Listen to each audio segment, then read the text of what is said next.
प्रिय विद्यार्थियों नमस्कार। आप सभी का हमारे YouTube channel career classes Suratgarh में स्वागत है।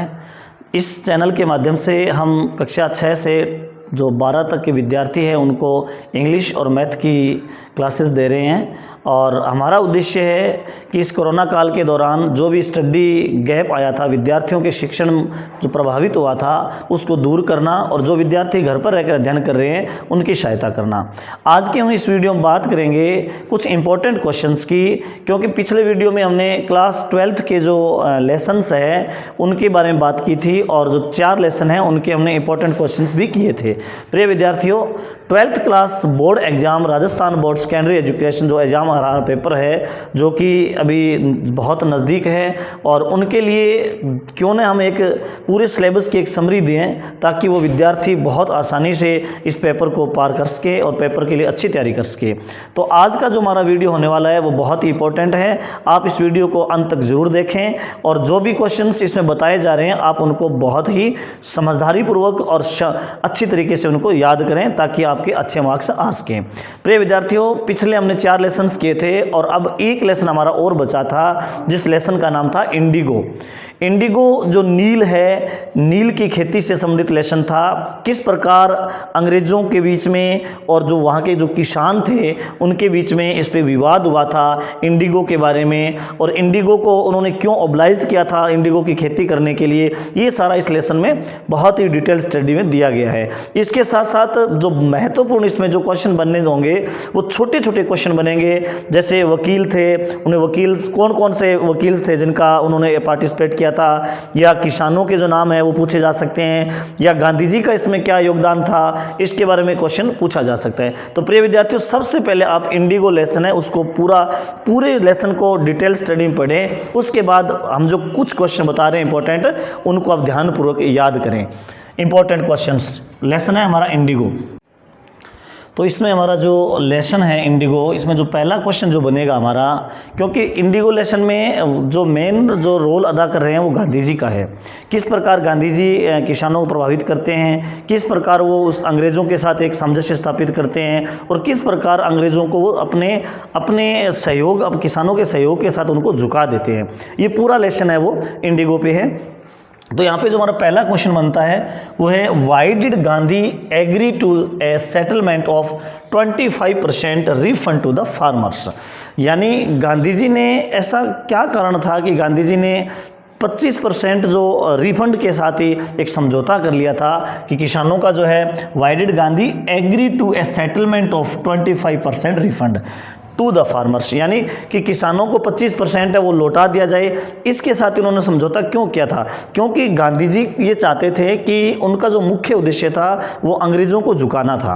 उनका मुख्य उद्देश्य ये था कि अंग्रेज़ इस बात को स्वीकार करें कि अगर उनका विरोध होता है तो उन्हें झुकना पड़ेगा, और यही गांधी जी की सेटिस्फैक्शन थी और किसानों की भी सेटिस्फैक्शन थी कि उन्होंने अंग्रेज़ों को झुका दिया। आखिर उनके पास भी एक शक्ति है। तो ये क्वेश्चन बहुत इंपॉर्टेंट बनता है हमारा कि why did Gandhi agree to settlement of 25% refund to the farmers। इसी प्रकार जो सेकंड क्वेश्चन हमारा है, how was the Champaran episode a turning point for Gandhi ji. यानी ये क्वेश्चन बहुत इंपॉर्टेंट है कि गांधी जी के लिए जो चंपारण एपिसोड है वो किस प्रकार एक टर्निंग पॉइंट था। भाई चंपारण एपिसोड है, उनके जीवन को एक प्रकार से उनका जो आंदोलन था उसमें एक बहुत बड़ा बदलाव ला दिया था, एक बहुत बड़ा मोड़ ला दिया था, टर्निंग पॉइंट था। तो ये किस प्रकार था, ये भी क्वेश्चन इंपॉर्टेंट क्वेश्चन की श्रेणी में आता है हमारा। और एक प्रकार से माने तो ये पूरे लेसन के अंदर जीस्ट है ये दोनों क्वेश्चन। और जो थर्ड क्वेश्चन हमारा बनता है वो है कि what was the role of common people to the freedom movement. बहुत ही इंपॉर्टेंट क्वेश्चन है इस लेसन की दृष्टि से। यहाँ पर कॉमन पीपल के बारे में पूछा गया कि जो आम लोग थे, जो किसान थे, जो मजदूर थे, जो खेतीहर लोग थे, उनका क्या योगदान था इस मूवमेंट के अंदर। तो ये क्वेश्चन भी बहुत इंपॉर्टेंट है कि what was the role of common people to the freedom movement according to the Indigo lesson. ये ध्यान रखें, इंडिगो लेसन के अकॉर्डिंग बताना है हमें, भाई किस प्रकार उन्होंने वकीलों की सहायता की, किस प्रकार वो उसमें गए, ये सब है। इसके बाद जो चौथा क्वेश्चन हमारा बनता है, what was the impact of synthetic Indigo on the price of natural Indigo. क्योंकि वास्तव में जो इंडिगो था यही एक उनका मुद्दा था कि उन्होंने सिंथेटिक इंडिगो आ गई थी बाजार में, इस कारण जो नेचुरल इंडिगो थी उसके प्राइस पर क्या प्रभाव पड़ा था, ये भी हमारा इंपॉर्टेंट क्वेश्चन बनता है। तो इस प्रकार इंडिगो लेसन से हमारे 4 क्वेश्चन है वो अति महत्वपूर्ण की श्रेणी में आ रहे हैं। इसके अलावा आप डिटेल स्टडी जरूर करें ताकि छोटे छोटे क्वेश्चन है वो आपके क्लियर हो सके। अब हम बात करते हैं हमारी पोइम्स के बारे में। प्रिय विद्यार्थियों, अब की बार सिलेबस में आपके 5 पोइम रखी गई है, क्योंकि एक पोइम है वो हटा दी गई है। टोटल 6 पोइम आपके सिलेबस में। जो पहली पोइम है माई मदर एट 66, और जो सेकंड पोइम है स्लम वाली जो पोइम है झुग्गी झोंपड़ियों की जो एक वर्णन किया गया उसके अंदर। तीसरी जो पोइम है जो कि थिंग ऑफ ब्यूटी है, और चौथी जो पोइम है कीपिंग क्वाइट है, और 5वीं जो पोइम है आंट जेनिफर्स टाइगर्स है। ये 5 पोइम हमारे सिलेबस में है। इन 5 पोइम से हम कुछ इंपॉर्टेंट क्वेश्चंस करते हैं, ताकि हम अगर फर्स्ट लिस्ट में अगर उन क्वेश्चंस को हम कर लेते हैं तो हमारे बहुत अच्छे मार्क्स आ सकते हैं। आइए हम करते हैं पोइम्स के क्वेश्चन। तो हमारी जो फर्स्ट पोइम है माई मदर एट 66, मेरी यानी ये वो पोइम है जिसमें कमला दास है वो अपनी माँ के बारे में बताती है, और माता का एक प्रकार से यूँ माने कि वो चरित्र चित्रण करती है कि किस प्रकार उसकी माँ की उम्र हो गई है और अब वो माँ के बारे में क्या सोच रही है। सबसे पहले आप इस पोइम की वर्ड टू वर्ड स्टडी करें, एक एक शब्द को आप पढ़ें, उसमें कहीं ना कहीं आपको एक एक क्वेश्चन का उत्तर नजर आएगा। तो जो पहला क्वेश्चन इससे बनने वाला है वो क्वेश्चन बनेगा कि what is the kind of pain and ache that the poet feels. यहाँ पे हमें ध्यान रखना है कि कमला दास है वो अपनी माँ की वृद्धावस्था के बारे में बता रही है। तो वृद्धावस्था के बारे में जो बता रही है, ओल्ड एज के बारे में बता रही है, तो what is the kind of pain and ache that the poet feels, कौन सा वो दर्द, कौन सी वो पीड़ा है जो कवियत्री यहाँ पर महसूस कर रही है। वो ये महसूस कर रही है कि वो कहीं अपनी माँ को खो न दे, क्योंकि उसकी माँ है वो बहुत ओल्ड हो चुकी है, एक प्रकार से इतनी वृद्ध हो चुकी है कि उसका चेहरा है वो बिल्कुल पेल एंड वैन एंड सिकली है। तो इस प्रकार हमें ये क्वेश्चन बहुत ही इंपॉर्टेंट नजर आ रहा है कि what is the kind of pain and ache the poet feels, क्या महसूस करती है। सेकेंड क्वेश्चन हम बात करते हैं कि why are the young trees described as sprinting.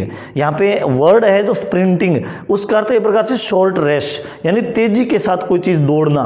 तो यहाँ पे इस पोइम के अंदर लेखिका इस कवियत्री ने ये क्यों कहा है, पोइटेस ने ये क्यों कहा है कि why are the young trees described as sprinting, कि जो युवा पेड़ है वो तेजी के साथ दौड़ते हुए क्यों बता रही है। क्योंकि यहाँ पे पोइटेस ये कहना चाहती है कि जिस प्रकार हम किसी साधन में होते हैं तो हमें पेड़ बहुत तेज़ी से दौड़ते हुए नजर आते हैं, उसी प्रकार हमारी जो यूथ है, हमारी जो युवा अवस्था है वो क्विकली पास्ट हो जाती है, बहुत जल्दी निकल जाते हुए पता नहीं चलता। तो इस प्रकार ये क्वेश्चन भी बहुत इंपॉर्टेंट है, क्योंकि यहाँ पर बता रहा है कि why are the young trees described as sprinting. छोटे छोटे वर्ड आपको इस पोइम से नजर आने हैं जो बहुत इंपॉर्टेंट है। इसी प्रकार जो हमारा थर्ड क्वेश्चन जो बनता है इस पोइम से, वो क्वेश्चन है कि why has the mother been compare to the late winter's moon, कि माँ की तुलना इस पोइम के अंदर कवियत्री ने माँ की तुलना लेट विंटर्स मून से क्यों की है। देखिए बहुत इंपॉर्टेंट क्वेश्चन है ये, लेट विंटर्स मून की माँ की तुलना है उसने लेट विंटर्स मून से क्यों की है, यानी शरद ऋतु के जो ढलता वो जो चंद्रमा है उससे क्यों तुलना की है, ऐसा क्यों की है। क्योंकि यहाँ पर ये जो पोइटेस है वो बताना चाहती है कि जिस प्रकार लेट विंटर्स मून होता है, जो शरद ऋतु का जो चंद्रमा होता है वो पूरी तरह से एक प्रकार से धुंध से ढका हुआ होता है, बिल्कुल उसकी रोशनी डिम होती है, हम तक रोशनी नहीं पहुंच पाती। सेम उसी प्रकार उसकी माँ की स्थिति है, वो इतनी बूढ़ी है, पैल है, वीक है, सिकली है कि वो इतनी है कि वो लेट विंटर्स मून की तरह है। इस प्रकार वो उसकी तुलना की जाती है। यहाँ पर छोटे क्वेश्चन में पूछा जा सकता है कि वो किसके साथ तुलना करते हैं, क्यों किया जाता है तुलना। तो इस प्रकार के जो क्वेश्चन है बहुत इंपॉर्टेंट है। तो हमारी जो ये फर्स्ट पोइम थी माई मदर एट 66, जिसे मात्र 3 क्वेश्चन है वो जो इंपॉर्टेंट क्वेश्चन है, आप इन क्वेश्चन को जरूर पढ़े। इसके बाद हमारी जो सेकंड पोइम आती है, दूसरी जो पोइम है, जिस पोइम का हमारा जो सेकंड पोइम है उसका जो नाम है स्लम के बारे में है, स्लम क्लासरूम उसके बारे में है। तो इसमें क्या बताया जा रहा है, सबसे पहले हमें ये देखना है कि ये पोइम किसके बारे में बता रही है। ये पोइम है वो एक झुग्गी झोंपड़ी की एक चरित्र चित्रण करती है कि किस प्रकार एक विद्यालय होता है, प्राइमरी स्कूल इन ए स्लम, यानी एक झुग्गी झोंपड़ियों के अंदर एक जो स्कूल है, एक बिल्कुल निम्न बस्ती के अंदर जो स्कूल है उसका चित्रण है। किस प्रकार वहाँ के विद्यार्थी हैं, उन विद्यार्थियों का एक प्रकार से शारीरिक चित्रण किया जाता है। तो यहाँ पर विद्यार्थी ध्यान देंगे कि सबसे पहले आप इस पोएम को आप पूरा पढ़ें, उसके बाद छोटे छोटे जो क्वेश्चंस आपको दिए गए हैं, जो ऑप्शन में दिए गए हैं, उनको आप जरूर पढ़ें। बिल्कुल छोटे छोटे क्वेश्चंस, जैसे स्टूडेंट उस बच्चे की तुलना किससे की गई है, उसकी आंखों की तुलना किससे की गई है, उसकी बालों की तुलना किससे की गई है, यानी बहुत ही अच्छे अच्छे छोटे छोटे क्वेश्चन बनते हैं। इसके बाद हमारा जो इसमें मेन क्वेश्चन जो बनने वाला है वो है how do world maps and beautiful things contrast with the world of these children. यहाँ पर जब हमने पोइम पढ़ा तो हमें पता चला कि उस पोइम के अंदर ये बताया गया है कि जो एलिमेंट्री स्कूल क्लासरूम होता है उसमें बच्चे, बहुत ही गरीब बच्चे होते हैं, वो बैठे होते हैं और उनकी कमरे के अंदर जो उसका एनवायरनमेंट होता है वहाँ पर शेक्सपियर की फ़ोटो लगी होती है, वहाँ पर वैलीज़ की फ़ोटो लगी होती है, बहुत सुंदर सुंदर चित्रण होते हैं। लेकिन वो चित्रण उन विद्यार्थियों के कोई काम के नहीं होते। क्यों? क्योंकि वो बच्चे इतने कमज़ोर हैं, इतने पीड़ित हैं कि उन्हें उन पिक्चर से कोई लेना देना नहीं है। वो तो सिर्फ अपनी जो एक प्रकार से जो कंडीशन है उसकी तरफ ही रोना रो रहे हैं। तो यहाँ पर जो क्वेश्चन पहला बना कि how do world maps and beautiful things, जो उनके रूम में लगे हुए हैं, वर्ल्ड मैप लगा हुआ है और भी बहुत सारे ब्यूटीफुल वैलीज़ के चित्र हैं, तो वो कॉन्ट्रास्ट कैसे हैं, विरोधाभासी कैसे हैं with the world of these children, इन विद्यार्थियों के जीवन से, इन विद्यार्थियों के संसार से वो कॉन्ट्रास्ट कैसे। बिल्कुल एग्जैक्ट सही है, क्योंकि कॉन्ट्रास्ट इसीलिए कि ये चीज़ें उनके लिए काम की नहीं है। There is no use of these things, यानी उन चीज़ों का उन विद्यार्थियों के लिए कोई यूज़ नहीं है। उनके लिए तो वही उनकी गरीबी, वही उनकी जो एक प्रकार से कमजोरी, शारीरिक कमजोरी है, वही उनको एक प्रकार से चल रहे हैं। तो इसका मतलब ये हमारा क्वेश्चन इंपॉर्टेंट है। फिफ्थ क्वेश्चन जो हमारा इस पोइम का सेकंड क्वेश्चन है, और वो क्वेश्चन क्या है कि how can the lives of slum children be made to change. कह रहा है कि हम इन जो विद्यार्थियों का जो जीवन है, जो स्लम्स के अंदर जो रह रहे हैं, जो झुग्गी झोंपड़ियों में रह रहे हैं, उन विद्यार्थियों का, उनका जीवन उन बच्चों का जीवन है कैसे बदला जा सकता है। बदलने के लिए हमें क्या करना होगा, उन बच्चों को सबसे पहले एजुकेशन इज मोर इम्पॉर्टेंट, क्योंकि सबसे ज़्यादा जरूरी है एजुकेशन। अगर वो बच्चे शिक्षित होंगे, पढ़े लिखे होंगे, तो अपने अधिकारों को समझेंगे और इसके साथ साथ वो अच्छी प्रगति करेंगे। तो यहाँ पर ये क्वेश्चन बन रहा है कि कैसे चेंज किया जा सकता है। तो बाई एजुकेशन, पहला तो हमारा ये कि एजुकेशन दी जाए उन्हें, और इसके अलावा उनको प्रॉपर न्यूट्रिशन मिलना चाहिए, उनका पोषण होना चाहिए और उनको समाज की मुख्य धारा में लाया जाना चाहिए। तो ये पांचवा क्वेश्चन। और छठा क्वेश्चन है what does the poet want for the children of the slum. ये भी क्वेश्चन बहुत अच्छा बन रहा है कि उन जो स्लम्स के जो बच्चे हैं उनके लिए कवि क्या चाहता है। कवि ये चाहता है कि उनको एक सौंदर्य मिले, उनको प्राकृतिक जो प्रेम है वो मिलना चाहिए, नेचुरल लव मिलना चाहिए, उन्हें उन सभी संसाधनों का यूज मिलना चाहिए जो एक बच्चों के लिए बहुत ज़रूरी होते हैं। तो ये दोनों क्वेश्चन अपने आप में जुड़े हुए हैं और दोनों क्वेश्चनों में उनके जीवन के बारे में बताया गया है। तो इस प्रकार हमने दो पोइम की अभी, जो माय मदर एट 66 है, जिसमें वो जो कमला दास है वो अपनी माँ के बारे में बताती है, और दूसरा जो स्लम जो स्कूल है, जो कि एक प्राइमरी स्कूल है, जो कि बिल्कुल एक लो कैटेगरी का स्कूल है, उसके बारे में हमने किया। अब हम बात करते हैं थर्ड पोइम के बारे में। अब जो हमारी थर्ड पोइम है उसके बारे में बात करते हैं, और थर्ड पोइम हमारी है कीपिंग क्वाइट। पहले हम इस कीपिंग क्वाइट का जो एक समरी हमें पता होना चाहिए, भाई ये क्या है कीपिंग क्वाइट।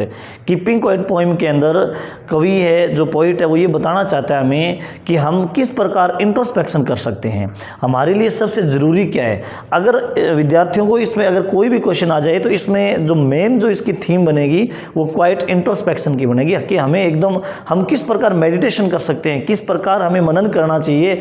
यानी वो कहता है ना कि काउंट टू 12, यानी 12 तक गिने, यानी वो ये कहना चाहता है कि हमें 1 से 12 तक गिनना है और हमें शांत रहना है।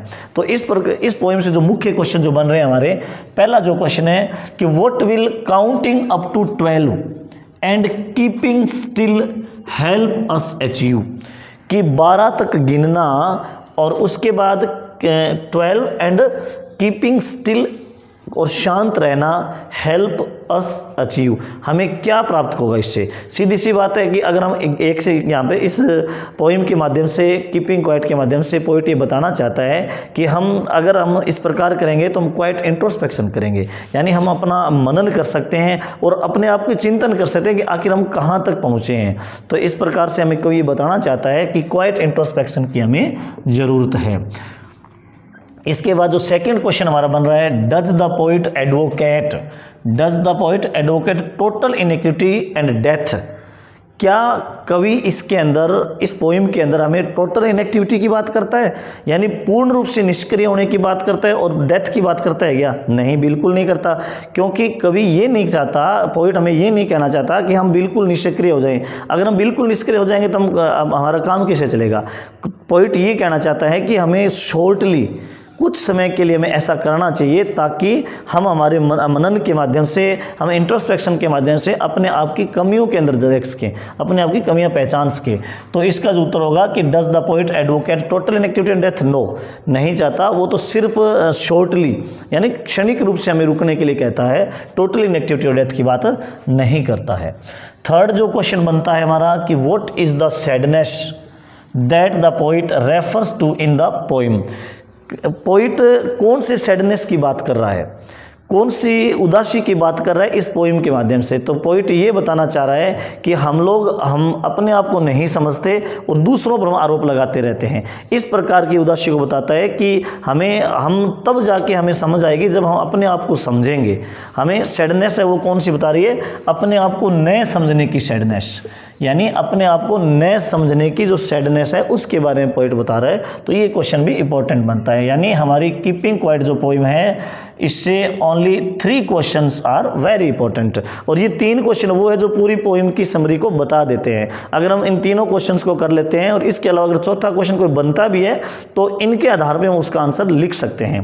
प्रिय विद्यार्थियों, आगे जो हमारी पोइम आती है जो कि जिसमें क्वेश्चन है love life in spite of sufferings, ये जो अपनी जो पोइम है, चौथी पोइम है, उससे आया है। और क्वेश्चन है कि what makes human being love life in spite of suffering, कि इतनी पीड़ा के बावजूद भी इंसान अपने जीवन से प्रेम क्यों करता है। ब्यूटीफुल थिंग्स हैं, और यानी इस पोइम के माध्यम से ये बताया जा रहा है कि जीवन चाहे कितना ही निराशापूर्ण क्यों ना हो, लेकिन कुछ ऐसी चीज़ें होती है, कुछ उम्मीद की किरणें ऐसी होती है, कुछ हमारी खुशहाली के पल ऐसे होते हैं जिनके बल पर हम जीवन को जीते हैं। और ये बिल्कुल सत्य बात है कि हमारे जीवन में कितनी कठिनाइयाँ आती है, कितने ऐसे मोड़ आते हैं जिनसे हम जीवन को हम उदासीपूर्ण समझते हैं, लेकिन फिर भी हम क्यों जिंदा रहते हैं, क्योंकि हमें कुछ ऐसी अच्छी चीज़ें हैं जो हमें आकर्षित करती रहती है। तो यहाँ पर जो क्वेश्चन बन रहा है वो है कि what makes human beings love life in spite of sufferings, कि इतनी सफरिंग्स के बावजूद भी, इतने ट्रबल्स के बावजूद भी, इतने दुख दर्द होते हैं उसके बावजूद भी आदमी अपने जीवन से प्रेम क्यों करता है। क्योंकि कुछ ऐसे जो पल है, कुछ ऐसे जो मोमेंट है जीवन के, वो हमें आकर्षित करते हैं, अट्रैक्ट करते हैं जीवन के प्रति एक सकारात्मक आशा के साथ। तो ये क्वेश्चन भी हमारा इंपॉर्टेंट क्वेश्चन बनता है, what makes human beings love life in spite of sufferings. इसके बाद का जो हमारा क्वेश्चन है, 5th क्वेश्चन है, इसी पोइम से है, जो नेचुरल ब्यूटी की जो पोइम हमारी है, ब्यूटीफुल थिंग्स से। और इस पोइम में जो क्वेश्चन पूछा कि why is grandeur associated with the mighty dead. बहुत अच्छा क्वेश्चन है।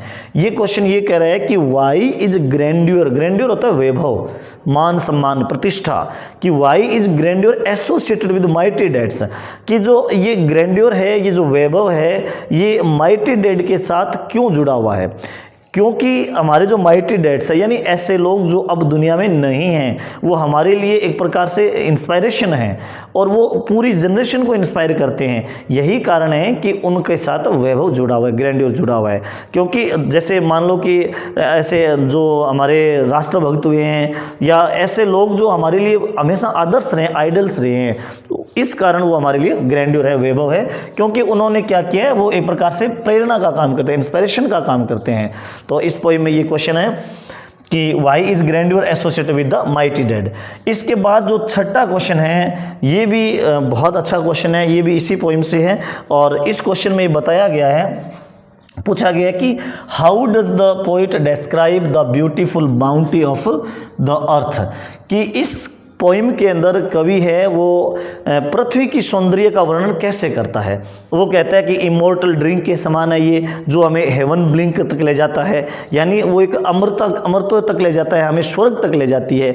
इस प्रकार से दो लाइनें हैं पोइम की, जो लास्ट लाइनें हैं उसके माध्यम से वो कवि अपनी इस जो ब्यूटीफुल बाउंटी ऑफ अर्थ के बारे में बताता है। तो ये बहुत इंपॉर्टेंट क्वेश्चन है। इस प्रकार ये 3 क्वेश्चंस फ्रॉम हमारी जो 4th पोइम है उससे आ गया। ब्यूटीफुल थिंग्स जो पोइम है उससे नेचुरल ब्यूटी की पोइम है, जिसमें एक चीज़ यहाँ ध्यान देना है विद्यार्थियों को कि इस पोइम के अंदर कुछ वर्ड्स ऐसे हैं जो हमारे ब्यूटी को शो कर रहे हैं, जो हमारी पॉजिटिव एनर्जी को शो कर रहे हैं, जो हमारी सकारात्मक जीवन को शो कर रहे हैं, और कुछ ऐसे वर्ड है जो डार्क साइड ऑफ लाइफ को भी शो कर रहे हैं। तो उन वर्ड्स को आपको ध्यान से पढ़ना है कि कौन से वर्ड जो डार्क साइड ऑफ लाइफ है और कौन से जो ब्राइट साइड ऑफ लाइफ है, ये क्वेश्चन भी बन सकता है। इसके बाद जो हमारी लास्ट पोइम आती है, और लास्ट पोइम है aunt Jennifer's tiger. Aunt Jennifer's tiger वाली पोइम है। इस पोइम में बहुत ही अच्छी पोइम है, बिल्कुल शॉर्ट पोइम है, कोई ज़्यादा लंबी चौड़ी नहीं है। इसमें आंट जेनिफर है और उसके जो वो टाइगर्स बनाती हैं, और वो टाइगर्स हैं जो पर्दे पे हैं। छोटा क्वेश्चन पूछा जा सकता है कि टाइगर्स कहाँ हैं, या फिर वो किस पर क्या बनाती है, तो टाइगर बनाती है, और कहाँ है, वो पर्दे पे है, यानी वो एक्चुअल नहीं है, वो एक प्रकार से अपने भावनाओं का इजहार करती है टाइगर्स को बना के। और यहाँ पर जो टाइगर वो सिंबल है कि हमारी जो आंट जेनिफर है वो एक प्रकार से ब्रेव लेडी है, और ब्रेव लेडी होने के साथ साथ वो जो अंकल जो वेडिंग बैंड है उसको बड़ा एक कोई प्रकार से बाधा समझती है। तो यहाँ पर जो क्वेश्चन 2 बने हैं हमारे कि what is suggested by the image massive weight of uncle's wedding band. एक तो ये क्वेश्चन बहुत इंपॉर्टेंट है, और दूसरा जो क्वेश्चन हमारा बनता है कि of what is aunt terrified with, कि चाची है वो किस से डरती है, टाइगर से डरती है या अंकल्स के वेडिंग बैंड से डरती है। तो ये पोइम पढ़ने में पता चलेगा कि चाची वो टाइगर से बिल्कुल नहीं डरती है, टाइगर को तो वो अपने पर्दे पे बनाती है, वो टाइगर को के द्वारा अपनी भावनाओं का इजहार करती है, बल्कि वो अपने टेरिफाइड है वो अंकल से ही होती है। तो इस प्रकार हमने आज के इस वीडियो के माध्यम से पोइम्स के सारे क्वेश्चन वो के इंपॉर्टेंट क्वेश्चन है, साथ साथ हमने इन पोइम्स की समरी भी पढ़ी कि किस प्रकार माई मदर एट 66 में क्या बताया गया, कौन कौन से शॉर्ट क्वेश्चंस बन सकते हैं। इसके अलावा हमारी जो सेकंड पोइम है जो स्लम वाली है, उसके अंदर एलिमेंट्री स्कूल के बारे में, वो छोटे छोटे बच्चे उनकी तुलना किसके साथ की गई है। थर्ड जो पोइम है हमारी है कीपिंग क्वाइट पोइम है, उसके बारे में हमने बात की कि हमें इंट्रोस्पेक्शन के बारे में बताया गया इसमें कि हमें पूर्ण रूप से जो चीज़ चाहिए वो है इंट्रोस्पेक्शन। इसके बाद हमने जो नेचुरल ब्यूटी की वाली जो पोइम पढ़ी उसके अंदर बताया गया कि जीवन के अंदर कितने भी दुख दर्द क्यों न हो, सफरिंग्स क्यों नहीं हो, फिर भी हम लोग क्यों आकर्षित रहते हैं, वो चीज़ें होती है जो नेचुरल थिंग्स होती है, जो अच्छी चीज़ें ब्यूटी ऑफ लाइफ होती है वो हमें आकर्षित करती रहती है। इसके बाद हमने जो 5th पोइम है जो आंट जेनिफर टाइगर वाली किया, जिसके अंदर हमें देखा कि आंट जेनिफर है वो किस प्रकार ब्रेव लेडी है और वो पर्दे पे अपने टाइगर्स को बनाती है, और जो आंट जेनिफर है वो उसका अंकल से किस प्रकार टेरिफाइड रहती है। इस प्रकार ये 5 जो पोइम है। तो प्रिय विद्यार्थियों, आप लोग भी मेहनत करें और जितने अच्छे आप खुद स्वयं नोट्स बनाएं, और जितने भी क्वेश्चंस हमने बोर्ड पे किए उन क्वेश्चंस को प्रायोरिटी में रखते हुए आप याद करें और लिख कर उनको लिखें और अपना एक प्रकार से सेल्फ टेस्ट लें, ताकि आपका जो स्टडी लेवल है बहुत अच्छा हो सके। और wish you all the best. Thank you.